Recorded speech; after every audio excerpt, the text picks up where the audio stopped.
Assalamualaikum warahmatullahi wabarakatuh.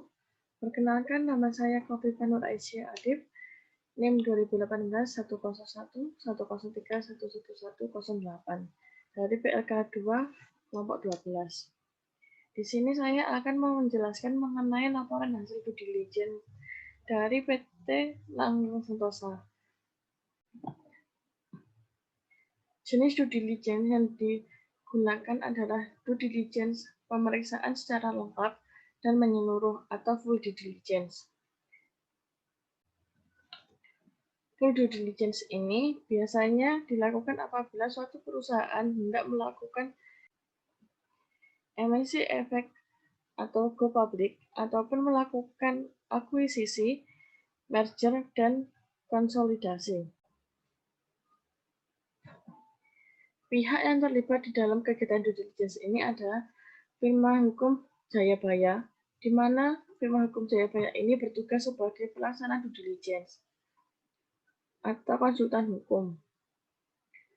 Yang kedua, terdapat perusahaan PT Trisakti Cipta Nusantara, di mana pihak ini adalah pihak yang ingin melakukan pemeriksaan due diligence terhadap PT Langgeng Sentosa dengan meminta bantuan kepada firma hukum Jayabaya.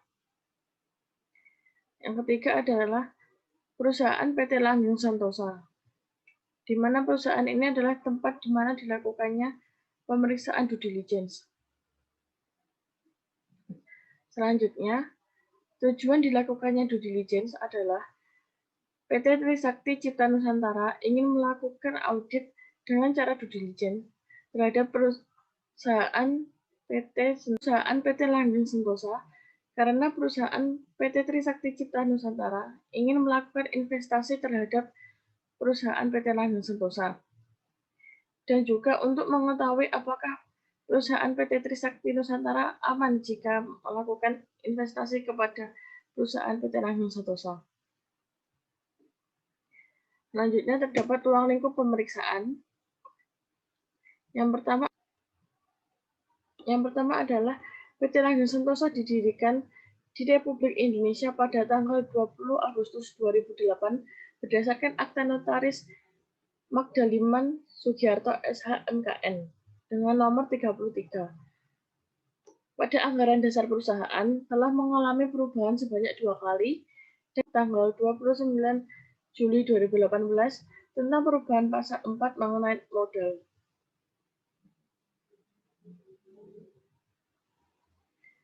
Perubahan anggaran dasar ini telah diberitahukan kepada Menteri Hukum dan Hak Asasi Manusia dan telah diterima sebagaimana dinyatakan di dalam suratnya nomor C-151.HT.01.04.TH.2018 tanggal 10 Agustus 2018.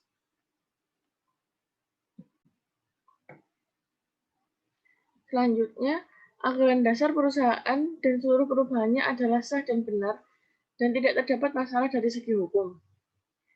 Anggaran dasar berisi mengenai struktur permodalan dan saham, susunan pemegang saham, direksi dan komisaris, perizinan dan persetujuan, harta kekayaan, asuransi, tenaga kerja, perjanjian dengan pihak ketiga, serta perkara atau sengketa yang melibatkan perusahaan, direksi, dan komisaris, serta pemegang saham. Selanjutnya, PT Langgeng Sentosa melakukan perjanjian dengan PT Berau, PT Greenfield Indonesia, dan PT HM Sempurna Tbk. Adalah sah dan benar, tidak ada masalah dari segi hukum. Selanjutnya, PT Langgeng Sentosa telah melakukan asuransi terhadap kerugian akibat kebakaran dan risiko lainnya berdasarkan suatu paket polis pada PT Asuransi Sinarmas, PT Asuransi Jasa Indonesia, PT Asuransi Allianz Utama, dan PT Asuransi Poralamas, serta PT Asuransi Reliance Indonesia adalah benar dan sah. Tidak ada masalah dari segi hukum.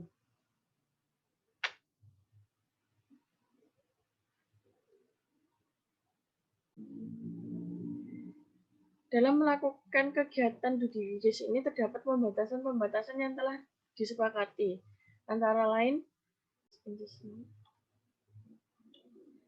sebagaimana Letter of Engagement (LOE) antara firma hukum kami dengan PT Trisakti Cipta Nusantara dengan nomor 043-LOIJB-6-2021 tertanggal 8 Maret 2021. Laporan ini adalah full due diligence, hanya sebatas melaporkan hasil dan atau keadaan yang ada dengan ada beberapa catatan. Selanjutnya, laporan full diligence ini dibuat hanya sebatas memberikan hasil pemeriksaan dari segi hukum atas ada atau tidak ada permasalahan dalam PT Langgeng Sentosa. Dan yang terakhir, dikarenakan bentuknya laporan full diligence ini, maka tidak termasuk adanya legal opinion dari kami. Apabila legal opinion memang disepakati dengan bantuan kami, maka dapat ditindaklanjuti dengan adanya permohonan dari Nusantara agar dapat kami sertakan berkas legal opinion dari kami. Selanjutnya terdapat asumsi-asumsi, yaitu berdasarkan pada peraturan perundang-undangan yang berlaku, tidak ada yang menyalahi prosedur dan atau ketetapan yang berlaku, baik dari aspek Undang-Undang Nomor 40 Tahun 2007 tentang perseroan terbatas, Undang-Undang Nomor 8 Tahun 1995 tentang pasar modal, Undang-Undang Nomor 28 Tahun 2007 tentang ketentuan umum, Undang-Undang Nomor 18 Tahun 2003 tentang advokat, Undang-Undang Nomor 40 Tahun 2014 tentang perasuransian, dan serta Undang-Undang Nomor 13 Tahun 2013 tentang ketenagakerjaan.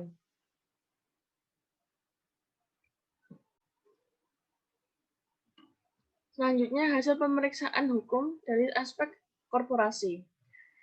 Di dalam aspek korporasi ini terdapat akta pendirian dan perubahannya yang berisi mengenai perseroan, maksud dan tujuan, serta permodalan, struktur pemegangan saham, serta susunan direksi dan komisaris. Selain itu juga dalam aspek korporasi terdapat kewajiban pengesahan dan pendaftaran. Dalam hal ini seluruhnya adalah benar dan sesuai. Selanjutnya terdapat aspek perizinan. Yang pertama terdapat izin penanaman modal. Mengenai penanaman modal ini mengenai izin penanaman modal ini adalah benar dan sesuai. Yang kedua terdapat izin usaha. Mengenai segala izin usaha atas nama PT Langgeng Sentosa adalah benar dan tidak terdapat masalah. Yang ketiga ada izin ketenagakerjaan. Bahwa mengenai izin ketenagakerjaan sebagaimana dimaksud di dalam kewajiban lapor ketenagakerjaan di Dinas Tenaga Kerja Kota Surabaya Nomor 11 Tahun 2008 dan wajib lapor ketenagakerjaan di Dinas Tenaga Kerja Kota Surabaya Nomor 12 Tahun 2009 adalah telah benar dan tidak ada masalah.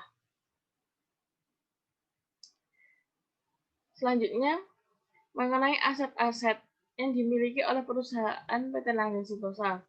Antara lain, pertama terdapat tanah dan bangunan berukuran seluas 1.850 meter persegi atas nama PT Langgeng Sentosa berdasarkan PBB dengan SPPT NOP 35.15.120.033.011 strip 2222.2 yang terletak di Villa Bukit Mas nomor 25 Dukuh Pakis Kecamatan Dukuh Pakis Kota Surabaya, Jawa Timur. Yang kedua, terdapat tanah berukuran seluas 1.850 meter persegi atas nama PT Langgeng Sentosa berdasarkan PBB dengan SPPT NOP 35.15.120.033.011 strip 33 33.3 yang terletak di Jalan Bypass Mojokerto, nomor 10, Desa Lengkong, Kecamatan Mojoanyar, Kota Mojokerto, Jawa Timur.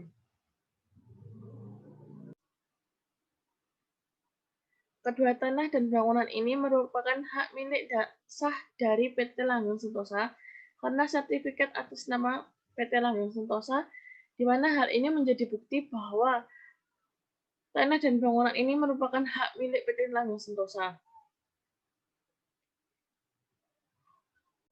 PT Langgeng Sentosa juga memiliki PT Langgeng Sentosa memiliki aset hak guna bangunan. Antara lain, hak guna bangunan perusahaan PT Langgeng Sentosa memiliki hak guna bangunan HGB nomor 320/322 Lakar Santri, Surabaya, seluas 350 meter persegi yang berakhir pada 6 Juni 2022. Yang kedua, hak guna bangunan nomor 325/328 Semulawaru, Surabaya, seluas 5.000 meter persegi yang berakhir pada 10 April 2025. Itu juga, PT Langgeng Sentosa juga memiliki aset berupa 1 unit tower crane, 1 unit eskavator, 1 unit mobil crane, 2 unit drum truck, dan 1 unit bulldozer atas nama PT Langgeng Sentosa. Adapun 1 drum truck dalam keadaan sedang berada di bengkel, dikarenakan ada kendala dalam mesin, sedangkan sisa kendaraan konstruksi keadaan layak jalan. Mengenai mesin-mesin pabrik, berdasarkan pada data yang kami terima dan setelah dilakukan pengecekan di instansi pemerintah setempat, di Dinas Tenaga Kerja Kota Surabaya, pengesahan pemilikan alat konstruksi di tempat kerja nomor 123/512/315/2019 untuk jenis motor diesel adalah data yang benar dan masih relevan, layak atau tercatat atas nama PT Langgeng Sentosa. Perusahaan PT Langgeng Sentosa telah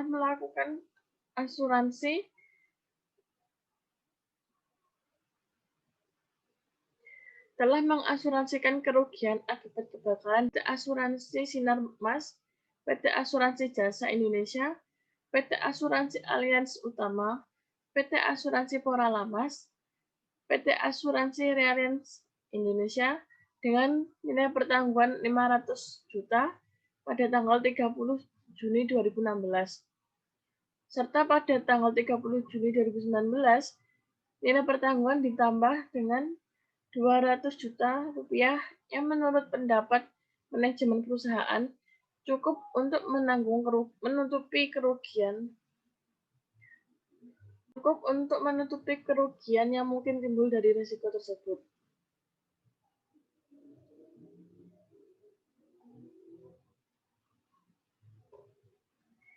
Yang terakhir, terdapat permasalahan hukum. PT Langgeng Sentosa tercatat pernah industri di wilayah Provinsi Jawa Timur terkait masalah PHK dan pemenuhan hak dengan serikat buruh pada tahun 2020. Namun hal ini sudah berakhir. Permasalahan ini bermula karena perusahaan PT Langgeng Sentosa terpaksa melakukan PHK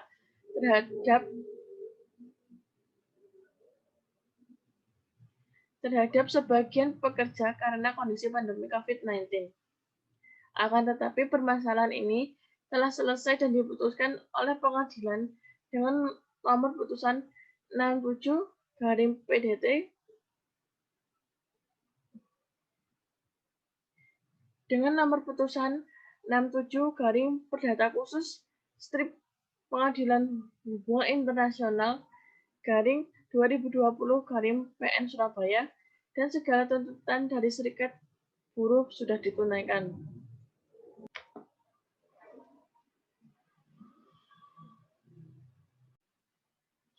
Sekian hasil dari laporan due diligence yang dilakukan oleh firma hukum Jayabaya. Terima kasih atas perhatiannya. Assalamualaikum warahmatullahi wabarakatuh.